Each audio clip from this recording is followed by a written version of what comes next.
Good morning. आज अपन करने जा रहे हैं डी फार्मेसी सेकेंड ईयर का एक सब्जेक्ट जूरिस्प्रूडेंस एंड डिस्क्रिप्टिव के साथ साथ फार्मासिस्ट एग्जाम के पॉइंट ऑफ व्यू से इम्पोर्टेंट है। और जो साथी डी फार्मेसी सेकेंड ईयर कर रहे हैं उनके लिए भी क्वेश्चन आता है ड्रग एंड कॉस्मेटिक एक्ट। तो हम शुरू कर रहे हैं कि ड्रग एंड कॉस्मेटिक एक्ट, इसमें सीधा सा क्वेश्चन आता है। और जूरिस्प्रूडेंस में जितने भी एक्ट हैं, जैसे ड्रग एंड कॉस्मेटिक एक्ट है, फार्मेसी एक्ट है, या MTP है, यानी इस तरह से सीधा सा क्वेश्चन आता है। तो शुरू करते हैं सबसे पहले मिस ब्रांडेड ड्रग। देखो जहाँ नाम आया drug and cosmetic act means वहाँ ड्रग एंड कॉस्मेटिक्स आएगी।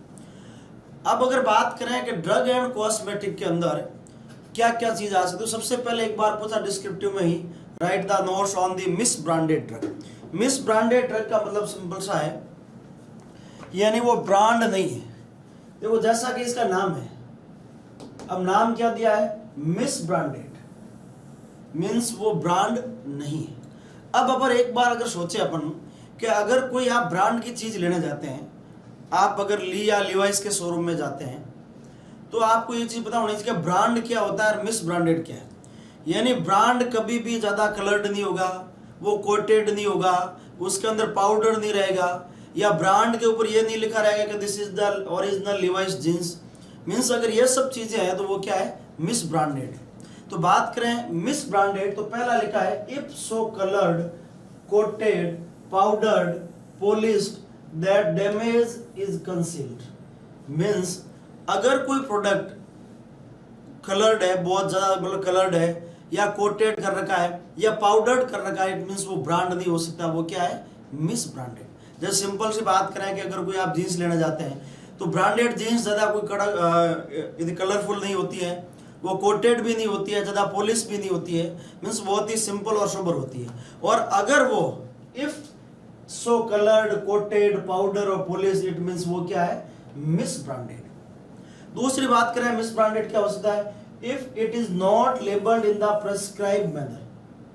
अब देखो ब्रांडेड चीज जो होती है उनका जो लेबल जो होता है हमेशा बहुत ही प्रेस्क्राइब मैनर में रहता है। आप हमेशा देखिए जैसे ली या व्रैंगलर की जींस लेने जाते हैं तो उसका डिजाइन और इसका जो लेबल जो होता है एकदम फिक्स होता है। मीन्स अगर आपका लेबल उस ये प्रेस्क्राइब मैनर के अंदर नहीं है, इसका मतलब वो ड्रग क्या है, मिस ब्रांडेड। और तीसरा, इफ इट इज लेबल और कंटेनर और anything accompanying the drug bear any statement, design or device which makes any false claim for the drugs or which is false या misleading any particular। means अगर उस product के ऊपर ऐसा कोई false statement लिखा है, जैसे सिंपल सा लिख दे कैसा ये ओरिजिनल लिवाइस की जीन्स है, या ऐसा स्टेटमेंट जो आपको मिसगाइड करे किसी पर्टिकुलर एक प्रोडक्ट के लिए, इट मीन्स वो भी क्या है, मिस ब्रांडेड है, ब्रांड नहीं। क्योंकि ब्रांड को ये लिखने की आवश्यकता नहीं पड़ेगी कि ये हमारा ओरिजिनल प्रोडक्ट।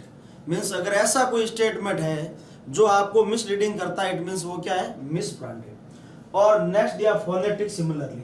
अब सिंपल इधर कोकाजन एंड कोटाजन, जैसे आप बात करें कि ली ये होता है, कोई अगर कहता है ली ये, इट मीन्स ये क्या है, यदि फोनेटिक सिमिलरली है, जो आपको दिखता नहीं यार ये ली है, लेकिन वो ओरिजिनल ब्रांडेड चीज नहीं है। तो बात करें अपन मिस ब्रांडेड मीन्स जो ब्रांड नहीं है, और जो ब्रांड नहीं है मीन्स वो कलर्ड रहेगा, वो कोटेड रहेगा, वो पाउडर्ड रहेगा, वो डैमेज भी रहेगा, ब्रांड कभी इस कंडीशन में नहीं है। दूसरा दिया है अगर उसका लेबल उस प्रेस्क्राइब मैनर के अंदर नहीं है। और तीसरा कोई ऐसा स्टेटमेंट बियर करता है जो आपको मिसलीड कर रहा, इसका मीन्स वो भी क्या है, मिस ब्रांडेड है। और चौथा ये हो गया मीन्स वो कोई फोनेटिक सिमिलरली है, आपको देखने के अंदर मिस गाइड हो रहा, मीन्स वो क्या है, मिस ब्रांडेड। यानी जहां भी सीधा सा है कि मिस ब्रांडेड क्या है, तो आपको ध्यान रखना कि ब्रांड नहीं है, और ब्रांड कभी भी ज्यादा कलर्ड, कोटेड या ऐसा स्टेटमेंट ऐसा कभी ब्रांड के अंदर नहीं होता है, और ऐसा है इट मीन्स क्या है, मिस ब्रांडेड। तो पहले आपकी चीज होगी मिस ब्रांडेड। नेक्स्ट बात करता है स्पूरियस। अब देखो स्पूरियस मीन्स क्या है कि आपको दिखाया कुछ और जा रहा है और उसके अंदर चीज कुछ और है। यानी आप जो देख रहे हैं या जो लेबल के ऊपर है या पैकिंग के अंदर जो लिखा हुआ है और उसके अंदर जो प्रोडक्ट है उसमें कुछ न कुछ फर्क है। स्पूरियस ड्रग, तो पहला लिखा है if it is imported under the name which belong to the another name.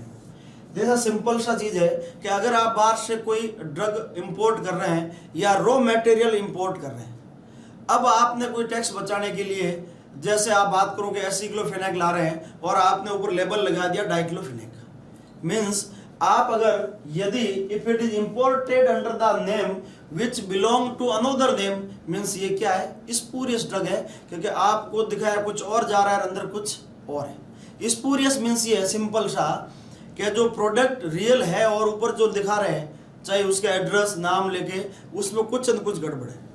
दूसरा, if it is resemble likely another drug या plainly without active ingredient, lack of identity with such other drugs, means कोई product किसी दूसरे की तरह दिखता है लेकिन वो रियल आइडेंटिटी उसके अंदर नहीं है, या उसके अंदर बात करें यानी एक्टिव ड्रग ही नहीं है या एक्टिव इंग्रेडिएंट है ही नहीं लेकिन आपको दिखाया जा रहा है। जैसे सिंपल से बात करें कैल्शियम, आयरन, तो इनका रिजल्ट आप लोग ऑन द स्पॉट नहीं दिखता है, लेकिन अगर ऐसा कोई प्रोडक्ट जो आपको लगता है मैं कैल्शियम ले रहा हूँ, आयरन ले रहा हूँ या बी कॉम्प्लेक्स ले रहा हूँ लेकिन रियल में उसके अंदर है नहीं, तो उस प्रकार का वो प्रोडक्ट है वो भी क्या है, स्पूरियस। नेक्स्ट दिया है कि name of the company which mention on the label which is the fictitious और डज नॉट एग्जिस्ट। अब आपको दिखाया जा रहा है कि manufactured by the KK and company and marketed by the CLC and company 132 Borivali Bombay. अब ये एड्रेस उसके ऊपर लिखा हुआ है लेकिन रियल में इस नाम के ना कंपनी है ना उसमें एड्रेस जो मेंशन कर रखा है वो क्या है, फिक्टिशियस है, वो क्या है, झूठा है, यानी स्पूरियस जो आपको दिखाया जा रहा है वो रियल में एग्जिस्ट में नहीं है। तो इट मींस ये क्या हो गया, स्पूरियस, यानी name of the company which mention on the label which is fictitious और डज नॉट एग्जिस्ट। नेक्स्ट दिया है if it has been substituted wholly and or the part by another drug or the substance। अगर उस product को आपने या तो पूरा ही सब्स्टिट्यूट कर दिया है या आपने कुछ पार्ट सब्स्टिट्यूट कर दिया है। जैसे एग्जांपल दूं आपको, एसिक्लोफेनेक, डाइक्लोफेनेक, मींस आपको ऊपर लिखा हुआ है एसिक्लोफेनेक, आप ले रहे हैं एसिक्लोफेनेक लेकिन रियल में अंदर क्या, डाइक्लोफेनेक। अब पेन दोनों से खत्म होगा लेकिन आपको दिखाया जा रहा है एसिक्लोफेनेक जबकि उसके अंदर क्या है, डाइक्लोफेनेक। अब वो हो सकता है कि पूरा पूरा डाइक्लोफेनेक हो या कुछ पार्ट आपने उसको मिक्स कर दिया हो, मींस जो ड्रग है वो या तो पूरी सब्स्टिट्यूट है और या उसका कुछ पार्ट क्या है, सब्स्टिट्यूट किया है, जो आपको दिखाया जा रहा है वो झूठ है। नेक्स्ट दिया है if it is purport to be product of a manufacturer at home it is not truly a product, यानी आपको दिखाया जा रहा है वो रियल में प्रोडक्ट है ही नहीं। तो बात कर रहे थे अपन स्पूरियस ड्रग की। स्पूरियस मींस क्या हुआ, जो आपको दिख रहा है वो चीज नहीं है। सबसे पहला दिया मैंने if it is the imported under the, अगर आप किसी दूसरे के नाम से इंपोर्ट कर रहे हैं या फिर किसी दूसरे तरह दिखने वाली चीज है या फिर जो कंपनी का नाम मेंशन है या एड्रेस मेंशन है वो रियल में कंपनी है ही नहीं, और या फिर उस प्रोडक्ट को आपने पूरा ही सब्स्टिट्यूट कर दिया है या उसका कुछ पार्ट आपने सब्स्टिट्यूट कर दिया है। और नेक्स्ट ये हो सकता है कि जो प्रोडक्ट आपको दिखाया जा रहा है वो रियल प्रोडक्ट है ही नहीं। तो ये आपका हो गया स्पूरियस। अब अगर नेक्स्ट बात करें अडल्ट्रेशन। अडल्ट्रेशन मींस मिक्सिंग करना। अडल्ट्रेशन मींस कोई चीज का मिक्सिंग करना। अब वो इंटेंशनली भी हो सकता है और वो प्रॉपर आपकी मैन्युफैक्चरिंग या पैकेजिंग कंडीशन इनसैनिटरी है तो भी बाय मिस्टेक भी हो सकता है। अडल्ट्रेशन मींस उसके अंदर कुछ न कुछ अडल्ट्रेट करना, मिक्स करना। पहला दिया है, यानी इसके अंदर आप अगर देखेंगे तो आएगा डीकम्पोज सब्सटेंस या इंजीरियस टू हेल्थ या ये डिलीटेरियस सब्सटेंस या कहते हार्मफुल सब्सटेंस, मतलब इस प्रकार के वर्ड रहेंगे। यानी आप क्या किया, आपने अडल्ट्रेशन किया है उसके अंदर। पहला बात करें if it is consist in the whole in part और एनी फिल्थी या पुट्रिड या डीकम्पोज सब्सटेंस, यानी नष्ट हुई चीज मिक्स है, या if it is has been prepared packed and store under the insanitary condition, यानी आपने उसकी मैन्युफैक्चरिंग, पैकिंग या स्टोरेज आपने प्रॉपर नहीं किया है, या इनसैनिटरी कंडीशन है, तो बाई मिस्टेक उसके अंदर क्या हो सकता है, अडल्ट्रेशन हो सकता है। नेक्स्ट दिया है, इफ इट इज कंटेनर और कंपोज इन होल और in part of any poisonous और deleterious substance which may render the content or injurious to health। और नेक्स्ट दिया है, if it is beer or contains for the purpose of coloring and color other than one which is the prescribed, यानी जो prescribed colour आपको दे रखा है उसके अलावा आपने कलर काम लिया है, वो भी आपने क्या किया, अडल्ट्रेशन किया। और या if it is contain any harmful and toxic substance render it injurious to health, means adulteration के अंदर कहीं न कहीं वो हेल्थ को नुकसान पहुंचा रहा है। अब बात जब स्पूरियस की कर रहे हैं तो उसमें हेल्थ को नुकसान नहीं पहुंचा रहा है, बस वो उसमें आपसे कुछ चीजें छिपाई जा रही है या जो दिखाया जा रहा है वो रियल में नहीं, जबकि अडल्ट्रेशन के अंदर आपकी हेल्थ को नुकसान या इंजीरियस होता है। इन अडल्ट्रेशन मीन्स होता है कोई चीज का मिक्स कर देना या चेंज करना, जैसे डिकम्पोज सब्सटेंस से कर दिया, या आपने इनसैनिटरी कंडीशन से किया है, मीन्स आप नहीं चाह रहे हैं फिर भी उसके अंदर अडल्ट्रेशन हो गया है, या कोई पॉइजनस सब्सटेंस उसके अंदर है, या फिर जो कलर आपको प्रिस्क्राइब किया है इसके अलावा आपने कलर यूज किया है, या कोई हार्मफुल या टॉक्सिक सब्सटेंस है जो आपकी हेल्थ को अफेक्ट कर रहा है। मीन्स अब देखा जाए तो आपके सामने तीन चीज आई थी। पहला आया था मिस ब्रांडेड, यानी मिस ब्रांडेड आते ही आपके दिमाग में आना चाहिए कि जो ब्रांड नहीं, यानी इप्सो कलर्ड, कोटेड, कंसील्ड, या उसका लेबल प्रिस्क्राइब मैनर के अंदर नहीं है, और या फिर जो कंपनी वहां शो की जा रही है या फिर उसमें फोनेटिक सिमिलरली है, तो ये सब आपको हो गया मिस ब्रांडेड। दूसरा था स्पूरियस, स्पूरियस मीन्स जो आपको दिखाया जा रहा है वो रियल में है नहीं, या इसमें क्या आपने इंपोर्ट किसी और दूसरे नाम से कर रहे हैं, या दूसरे की तरह दिखने वाला प्रोडक्ट ले रहे हैं, या जिस कंपनी का जो नाम मेंशन है वो रियल में कंपनी एग्जिस्ट में नहीं है, और या आपने उस प्रोडक्ट को पूरा का पूरा सब्स्टिट्यूट कर दिया है, या उसका कुछ पार्ट आपने सब्स्टिट्यूट कर दिया है, और या फिर जो प्रोडक्ट है वो रियल में प्रोडक्ट है ही नहीं, मीन्स इसके अंदर कहीं भी आपकी हेल्थ को नुकसान करने वाली चीज नहीं। जबकि बात करें अडल्ट्रेशन के अंदर, इसमें हर जगह आपकी हेल्थ को अफेक्ट करने वाली चीज है। अडल्ट्रेशन मीन्स आपने उसके अंदर अडल्ट्रेशन किया है, चाहे बाई मिस्टेक या जानबूझ के। अब बात करें ड्रग एंड कॉस्मेटिक एक्ट। अब देखो ड्रग एंड कॉस्मेटिक एक्ट की बात करें तो ड्रग एंड कॉस्मेटिक एक्ट के अंदर 18 पार्ट होते हैं और 2 शेड्यूल टू रूल होते हैं एक्ट, और ये 23 आपके शेड्यूल टू रूल है। यानी ये फार्मासिस्ट के पॉइंट ऑफ एग्जाम से भी बहुत इंपॉर्टेंट है, और डी फार्मेसी सेकेंड ईयर के डिस्क्रिप्टिव में भी अच्छी ये मेन क्वेश्चन आता है। यानी आप कह सकते हैं कि ड्रग एंड कॉस्मेटिक एक्ट में 18 पार्ट होते हैं, 2 शेड्यूल टू एक्ट होते हैं, और 23 शेड्यूल टू रूल है। अब बात करें कि 2 जो शेड्यूल टू एक्ट कौन कौन से है, तो पहले शेड्यूल के अंदर name of the books under the Ayurvedic, सिद्धा, यूनानी एंड तिब्बत सिस्टम। अब देखिए एलोपैथिक आने से पहले अपने आयुर्वेदिक, यूनानी और ये तिब्बत सिस्टम हुआ करता था। तो शेड्यूल टू एक्ट के अंदर जो पहला शेड्यूल टू एक्ट है उसके अंदर नेम ऑफ द बुक्स, और किस अंडर आने वाली, Ayurvedic, Siddha and Unani, Tibet system.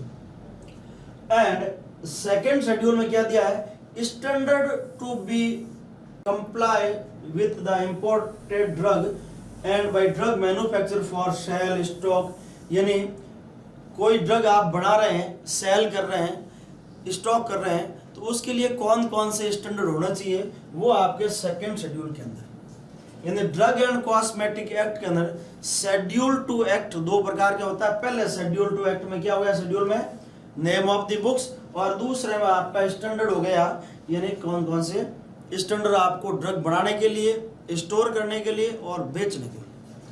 अब इसके अलावा ड्रग एंड कॉस्मेटिक एक्ट के अंदर अपेंडिक्स भी आती है। अब अपेंडिक्स देखो, अगर आप कोई नई ड्रग बना रहे हैं तो सबसे पहले आपको डाटा चाहिए।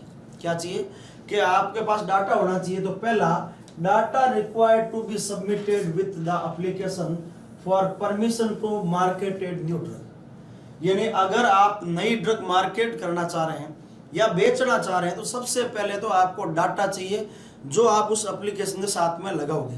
तो अपेंडिक्स फर्स्ट के अंदर क्या है, data required to be submitted with the application for the permission to marketed a new drug. यानी अपेंडिक्स के अंदर, पहले अपेंडिक्स में आपको कौन कौन से डाटा चाहिए, वो डाटा आप एप्लीकेशन साथ में लगाएंगे जब आपको न्यू ड्रग मार्केट में लानी।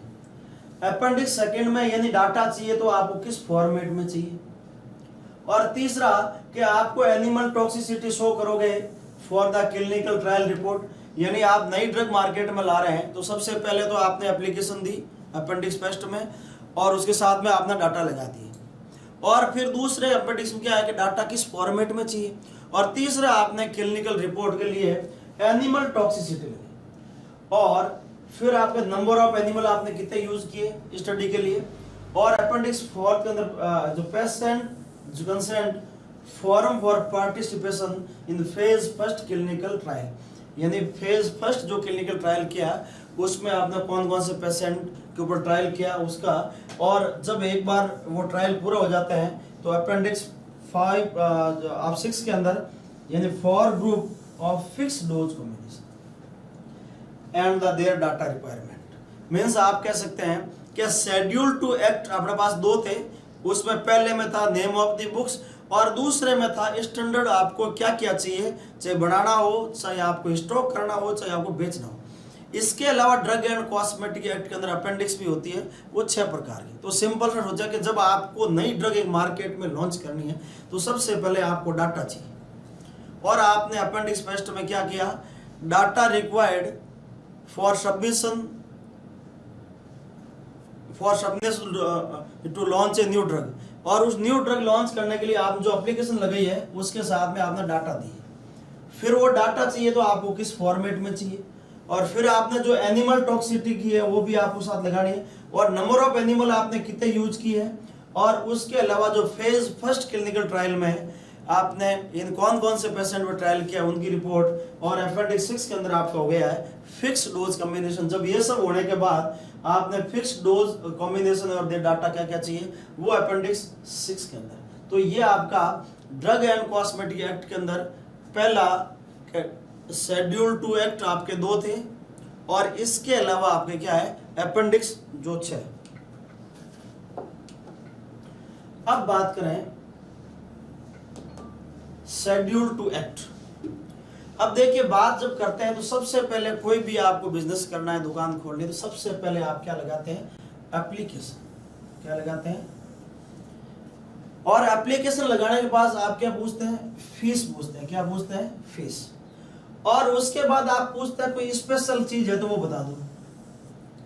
यानी बात करें शेड्यूल, तो शेड्यूल ए के अंदर क्या आता है कि proforma for application for the licence issue के लिए, रिन्यूअल के लिए, और आपको for the sending the memorandum under the act. यानी शेड्यूल ए के अंदर सबसे पहले आप एप्लीकेशन लगाएंगे। तो शेड्यूल ए में क्या है, एप्लीकेशन किसके लिए लगाएंगे कि लाइसेंस इश्यू करने के लिए या रिन्यूअल करने के लिए।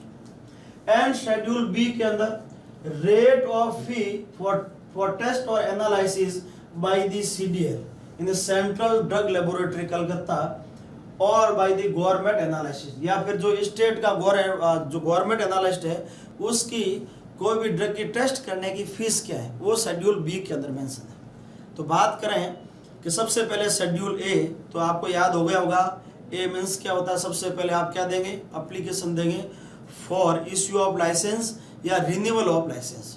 और शेड्यूल बी के अंदर क्या पूछा आपने, फीस पूछी। क्या पूछी, रेट और fee for the test analysis by the CDL और गवर्नमेंट एनालिसिस। और उसके बाद आपने क्या पूछा कि अभी कोई स्पेशल प्रोविजन है तो वो बता दो, कोई स्पेशल चीज है तो वो बता दो। तो आप शेड्यूल सी में list of the biological and special product, यानी शेड्यूल सी के अंदर जो बायोलॉजिकल और अदर स्पेशल प्रोडक्ट है वो सब किसके अंदर आता है, शेड्यूल सी के अंदर। वो चाहे आपको इंपोर्ट करना हो, सेल करना हो, डिस्ट्रीब्यूट करना हो, या आपको मैन्युफैक्चरिंग करना है, और govern by the special provision, यानी जो आपके स्पेशल प्रोडक्ट है या बायोलॉजिकल प्रोडक्ट है उसकी मैन्युफैक्चरिंग करना हो, डिस्ट्रीब्यूशन करना हो, या आपको सेल करना है, इंपोर्ट करना है, वो एक स्पेशल प्रोविजन के तहत होता है। तो शेड्यूल सी के अंदर क्या हो गया, स्पेशल एंड बायोलॉजिकल प्रोडक्ट। तो दोबारा आ जाते हैं। सबसे पहले क्या पढ़ा अपन ने, शेड्यूल ए। तो सबसे पहले आपने एप्लीकेशन दी फॉर इश्यू ऑफ लाइसेंस या रिन्यूअल ऑफ लाइसेंस। फिर आपने रेट और फीस पूछी, रेट और फी फॉर द टेस्ट और एनालिसिस बाय द सीडीएल और गवर्नमेंट एनालाइज्ड। नेक्स्ट आपने शेड्यूल सी के अंदर क्या है, list of the biological and other special product whose sale, import, manufacture are governed by the special provision. और बात करें शेड्यूल डी के अंदर, तो list of the drug exempted for import, यानी कौन कौन से प्रोडक्ट आपको इंपोर्ट के अंदर छूट दी गई है, एग्जम्प्टेड, यानी list of the drug exempted from the provision of import of drug. यानी एग्जम्पशन आपके दो शेड्यूल के अंदर आता है, एक शेड्यूल डी और दूसरा शेड्यूल के। अब के अंदर आता है मैन्युफैक्चरिंग के एग्जम्पशन है, मैन्युफैक्चरिंग। और जबकि डी के अंदर अगर आपको इंपोर्ट करना है तो उस केस में आपको क्या छूट दे रखी है, क्या ढील दे रखी है, वो आपकी होगी डी के अंदर। तो बात करें, अपन ने पढ़े 4 शेड्यूल। शेड्यूल ए के अंदर आपने एप्लीकेशन, शेड्यूल बी के अंदर आप फीस और रेट पूछी, शेड्यूल सी में biological and other special product, and schedule D के अंदर list of the drug exempted from the provision of import of drug. अब बात करते हैं शेड्यूल ई1। अब देखिए क्या है, शेड्यूल ई, आई और एल। इल मीन्स बीमार। तो ई, आई, एल को 1982 के अंदर रिमूव किया और माई को ऐड किया 1988। इल मीन्स बीमार, तो शेड्यूल ई, आई, एल को 1982 के अंदर क्या कर दिया था, रिमूव कर दिया, और शेड्यूल एम और वाई का ऐड कब किया था, 1988 के अंदर। तो ये शेड्यूल ई1 है आयुर्वेदिक की लिस्ट, यानी list of the poisonous substance under the Ayurvedic and यूनानी सिस्टम। यानी आयुर्वेदिक और यूनानी सिस्टम के अंदर कौन कौन सी पॉइजनस सब्सटेंस है, उसकी लिस्ट किसके अंदर आती है, शेड्यूल ई के अंदर। शेड्यूल ई के अंदर list of the poisonous substance comes under the Ayurvedic and यूनानी सिस्टम। अब बात करें schedule F. F for the blood bank. F किसके लिए होता है, ब्लड बैंक। यानी आपको अगर ब्लड बैंक खोलना है तो एफ का पार्ट फर्स्ट में क्या, स्पेस और इक्विपमेंट आपको क्या क्या चाहिए, और दूसरा अगर आपको ब्लड कंपोनेंट निकालना है होल ब्लड में से, तो उसके लिए मिनिमम रिक्वायरमेंट क्या चाहिए लाइसेंस के लिए, वो आपको एफ सेकेंड के अंदर लिखा है। यानी जहां भी एफ आएगा आपके दिमाग में आना चाहिए ब्लड। और दो पार्ट में, पहला तो आपको ब्लड बैंक खोलने के लिए क्या चाहिए, तो ये F1 के अंदर स्पेस और इक्विपमेंट कौन कौन से चाहिए, और उस ब्लड में से आपको कंपोनेंट निकालना है होल ह्यूमन ब्लड में से, तो उसके लिए मिनिमम रिक्वायरमेंट क्या है, वो आपके F सेकेंड के अंदर। अब बात करें, इसके पार्ट है F1 F2। अब बात करें कि F1 के अंदर क्या है, इसमें भी अगेन पार्ट F1 का पार्ट 1 एंड पार्ट 2। अब देखो F1 की बात करें तो इसमें ये 3 पार्ट में बांटा है। पहला है वैक्सीन, दूसरा आपका सीरा, और तीसरा है डायग्नोस्टिकेशन। यानी आप कह सकते हैं वसुधा। यानी पार्ट वन क्या हो गया, वैक्सीन, दूसरे में आपका सीरा, और तीसरे में डायग्नोस्टिक एजेंट। तो बात कर रहे थे शेड्यूल एफ की। शेड्यूल एफ जहां भी आए आपके दिमाग में आना चाहिए ब्लड बैंक। और एफ का 2 part, part first and part second. और पार्ट फर्स्ट के अंदर आप ब्लड बैंक के लिए आपको कौन कौन सी इक्विपमेंट और क्या रिक्वायरमेंट होती है, और पार्ट सेकेंड के अंदर अगर आपको कंपोनेंट निकालना है तो उसके लिए मिनिमम रिक्वायरमेंट क्या होती है। उसके बाद बात करते हैं F1। F1 के अंदर आता है कि provision for applied to the production of the bacterial and viral vaccine. यानी बैक्टीरियल और वायरल वैक्सीन बना रहे हैं, उसके लिए क्या रिक्वायरमेंट है। पार्ट सेकेंड सीरा के लिए क्या रिक्वायरमेंट है, और पार्ट थर्ड में आ गया डायग्नोस्टिक एजेंट। क्या आ गया, डायग्नोस्टिक एजेंट। यानी वसुधा। F1 के 3 पार्ट हो गया, vaccine, Sira and diagnostic agent. यानी F1 के 3 पार्ट है। पार्ट फर्स्ट में आपका क्या हो गया, वैक्सीन, पार्ट सेकंड के अंदर आपका सीरा एंड पार्ट थर्ड के अंदर डायग्नोस्टिक एजेंट। तो ये आपका F2 पार्ट थर्ड में क्या था, diagnostic agent under the diagnostic. F2 होता है standard for the surgical dressing. यानी सर्जिकल ड्रेसिंग के लिए आपको क्या स्टैंडर्ड चाहिए, वो आपके F2 के अंदर आ गया। और F3 के अंदर आ गया standard for the umbilical tap और डबल F। अब देखो आंखें 2 होती है, यानी standard for the ophthalmic product. आंखें कितनी होती है, डबल F, यानी फॉर ऑप्थेल्मिक प्रिपरेशन। यानी ऑप्थेल्मिक प्रिपरेशन के लिए क्या क्या स्टैंडर्ड चाहिए, वो आपके शेड्यूल डबल F के अंदर आता है। F2 के अंदर आ गया सर्जिकल ड्रेसिंग और F3 के अंदर आता है standard for the surgical umbilical tap. और F1 के अंदर क्या था, वसुधा, यानी vaccine, Sira and diagnostic agent. F1 के अंदर 3 पार्ट थे। पार्ट फर्स्ट में वैक्सीन था, पार्ट सेकंड में सीरा एंड पार्ट थर्ड के अंदर डायग्नोस्टिक एजेंट, वसुधा। अब बात करें शेड्यूल जी। जी मीन्स जी हजूर, जी हजूर।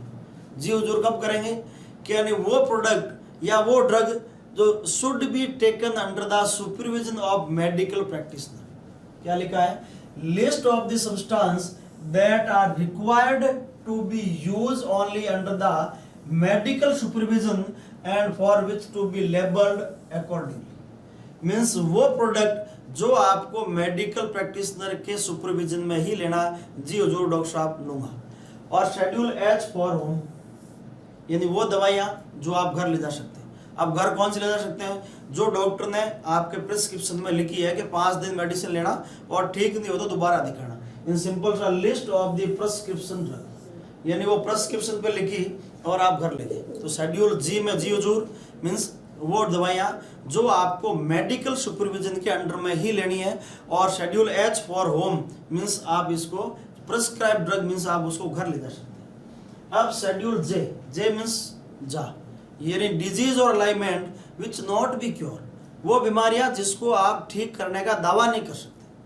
क्या लिखा है, डिजीज और alignment which a drug may not do purport और प्रिवेंट और क्योर। मीन्स आप किसी बीमारी का या पर्टिकुलर कोई दवाई ये दवा नहीं कर सकती कि मैं इसका 100% इलाज कर सकता हूँ, उसकी लिस्ट किसके अंदर आती है, शेड्यूल जे के अंदर। और शेड्यूल के का मैंने पहले बताया exempted for manufacturing, exempted for manufacturing. यानी सिंपल सा बात करें तो शेड्यूल जी आपको याद हो गया, जी हजूर।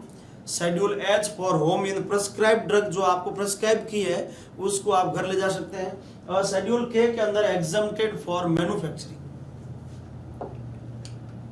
अब आता है एम, शेड्यूल एम मीन्स होता है, एम मीन्स मैन्युफैक्चरिंग, यानी good manufacturing practice in GMP.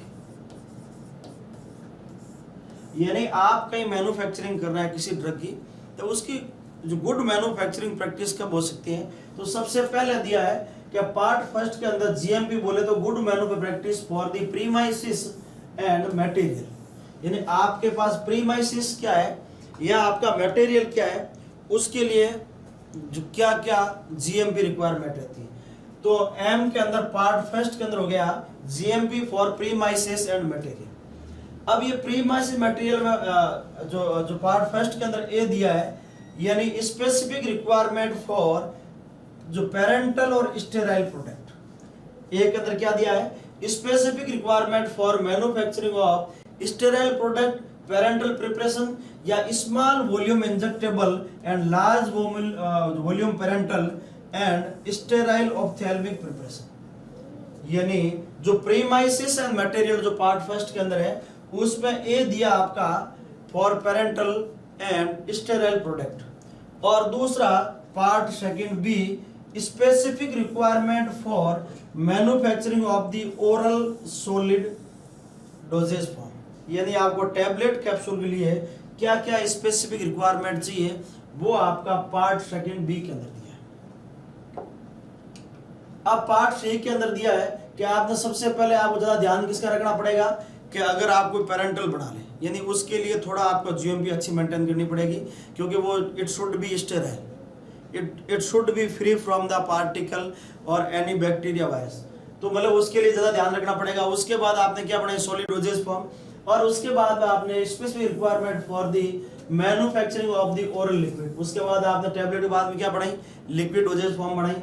और उसके बाद आपने क्या पढ़ाई, आपने एक्सटर्नल या टॉपिकल प्रोडक्ट पढ़ाए, specific requirement for the manufacturing of the topical external product, जैसे आपका हो गया paste, emulsion, suspension, solution, lotion या डस्टिंग पाउडर। और ई के अंदर हो गया specific requirement for manufacturing of the metered dosage form, यानी जो इनहेलेशन अपन लेते हैं जिसके अंदर मीटरेड मींस वो मीटर से माप के आता है, यानी आपने एक बार दबाया तो वो एक जो फिक्स्ड डोज वो रिलीज करता है। तो जो मीटरेड डोजेज वालों बढ़ाने के लिए क्या क्या स्पेसिफिक रिक्वायरमेंट रहती है, वो आपके शेड्यूल एम फर्स्ट ई के अंदर आता है। और पार्ट एफ मतलब specific requirement for the premises and plant material for the manufacturing of the active pharmaceutical ingredient, बोले तो बल्क ड्रग के लिए, यानी आपको एक बल्क पे बढ़ाना था, उसके लिए क्या स्टैंडर्ड चाहिए। यानी अपन बात कर रहे थे शेड्यूल एम, और एम के अंदर जीएमपी फॉर मैन्युफैक्चरिंग, और पहला आता प्रीमाइसिस एंड मटेरियल, यानी आपको कोई चीज बनानी है तो आप क्या प्रीमाइसिस चाहिए और कौन कौन सा मटेरियल चाहिए। और उसके अंदर पार्ट ए या सबसे पहले आपने ध्यान रखा पेरेंटल का, तो यानी उसके लिए क्या स्पेसिफिक रिक्वायरमेंट रहती है। दूसरा आपने ध्यान रखा सॉलिड डोजेज फॉर्म का, और तीसरा आपने लिक्विड का, एंड चौथा आपने एक्सटर्नल का, और पांचवा यानी मीटरेड डोजेज, और छठा आपका हो गया बल्क ड्रग के लिए, बोले तो A B C D E F. ये आपके शेड्यूल एम के पार्ट फर्स्ट के, यानी शेड्यूल एम के अंदर जो पार्ट फर्स्ट था उसके आपके एफ तक शेड्यूल के अंदर क्या क्या रिक्वायरमेंट रहती है। और पार्ट सेकंड के अंदर क्या रहता है, पार्ट सेकंड में रिक्वायरमेंट फॉर द प्लांट और इक्विपमेंट। अब पार्ट फर्स्ट में था प्रीमाइसिस एंड मटेरियल, यानी उसके लिए क्या रिक्वायरमेंट रहेगी। और पार्ट सेकंड के अंदर हम बात करें शेड्यूल एम की, एम के दो पार्ट थे, part first and part second. Part first के अंदर था प्रीमाइसिस एंड मटेरियल, और पार्ट फर्स्ट के भी जो अगेन जो सब प्रकार थे ए बी सी डी ई, यानी पेरेंटल, सॉलिड, लिक्विड या टॉपिकल, मटेरियल एंड बल्क। अब दूसरा है पार्ट सेकंड में, यानी प्लांट एंड इक्विपमेंट के लिए क्या रिक्वायरमेंट रहती है। अब आता शेड्यूल M1, M2 और M3। शेड्यूल M1, M2 और M3 यानी हुक्म, क्या हो गया, हुक्म।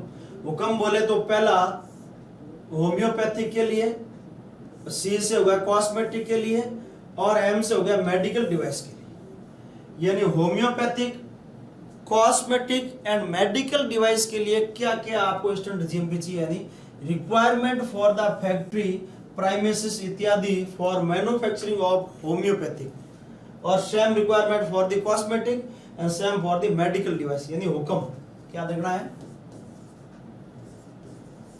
हुक्म homeopathic, cosmetic and medical device, यानी M1, M2 और M3। बाकी लैंग्वेज आपकी सेम है, requirement for, requirement for, requirement for. इन किसकी रिक्वायरमेंट, पहले होम्योपैथिक के लिए, कॉस्मेटिक के लिए एंड मेडिकल डिवाइस के लिए आपको क्या क्या रिक्वायरमेंट चाहिए।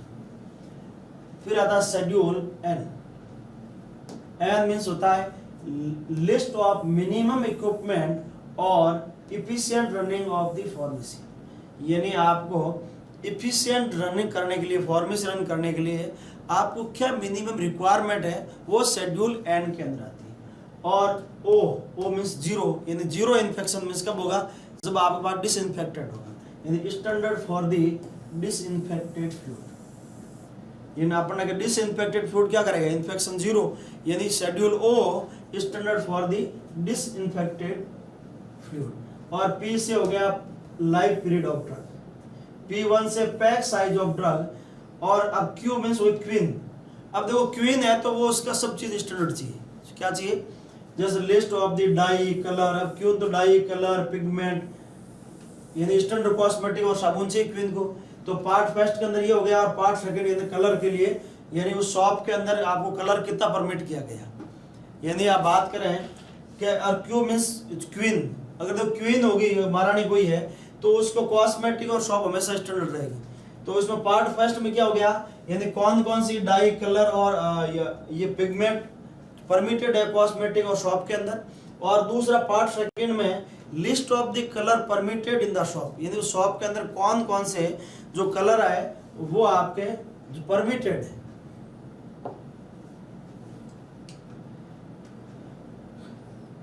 अब नेक्स्ट आता है आर फॉर रबर,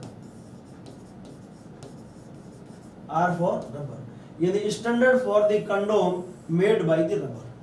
R1 आपका हो गया standard for the medical device, और S यानी स्टैंडर्ड फॉर द कॉस्मेटिक, यानी R आपका हो गया R फॉर रबर, यानी जो condom standard for the condom made by the rubber, और R1 होता है standard for the medical devices, और S for the standard for the cosmetic.